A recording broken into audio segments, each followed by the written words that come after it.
Assalamualaikum warahmatullahi wabarakatuh.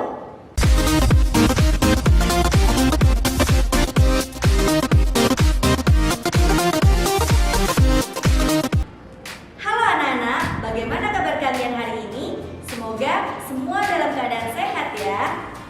Hari ini bertemu lagi dengan Ustazah Sinta dalam pembelajaran bahasa Indonesia. Marilah pembelajaran hari ini kita mulai dengan membaca basmalah bersama-sama. Bismillahirrahmanirrahim. Nah, untuk menambah semangat kita belajar bahasa Indonesia hari ini, marilah kita jargon terlebih dahulu.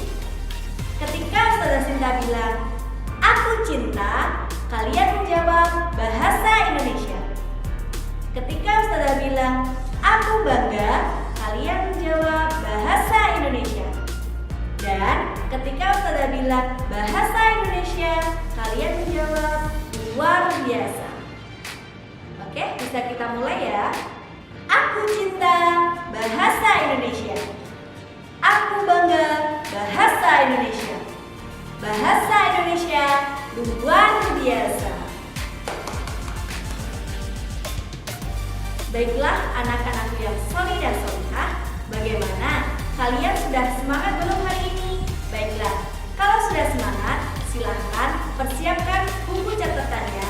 Karena hari ini kita akan belajar menulis teks persuasif. Adapun tujuan pembelajaran kita hari ini yaitu yang pertama, mengimplementasikan struktur dan kebahasaan teks persuasif.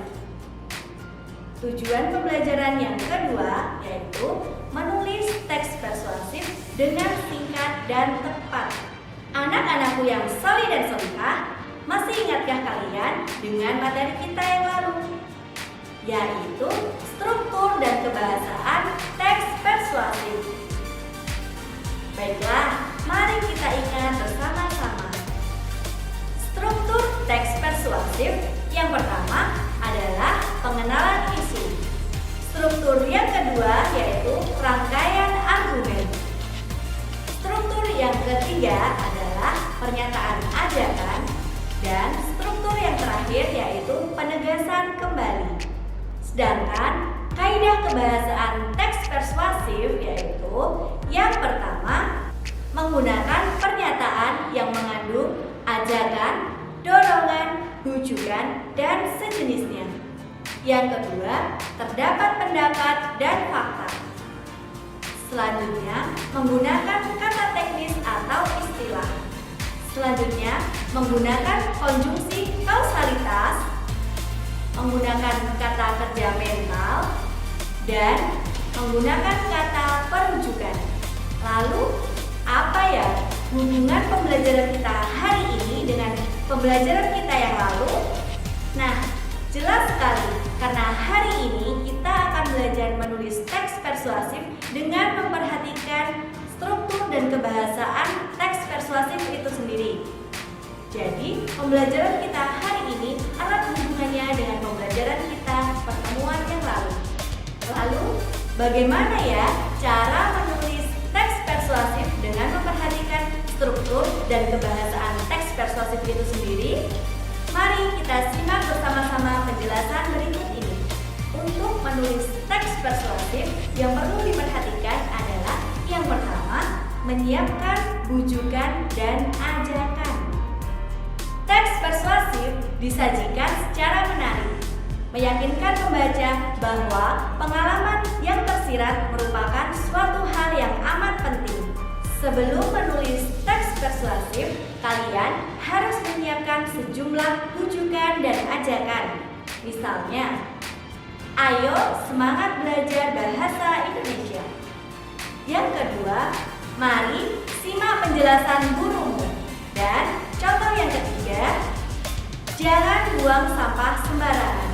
Nah, itu tadi merupakan contoh kalimat-kalimat rujukan atau ajakan.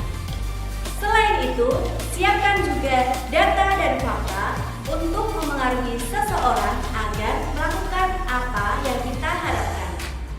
Lalu, cara menulis teks persuasi Yang kedua adalah dengan memperhatikan struktur dan kaidah kebahasaan teks persuasif.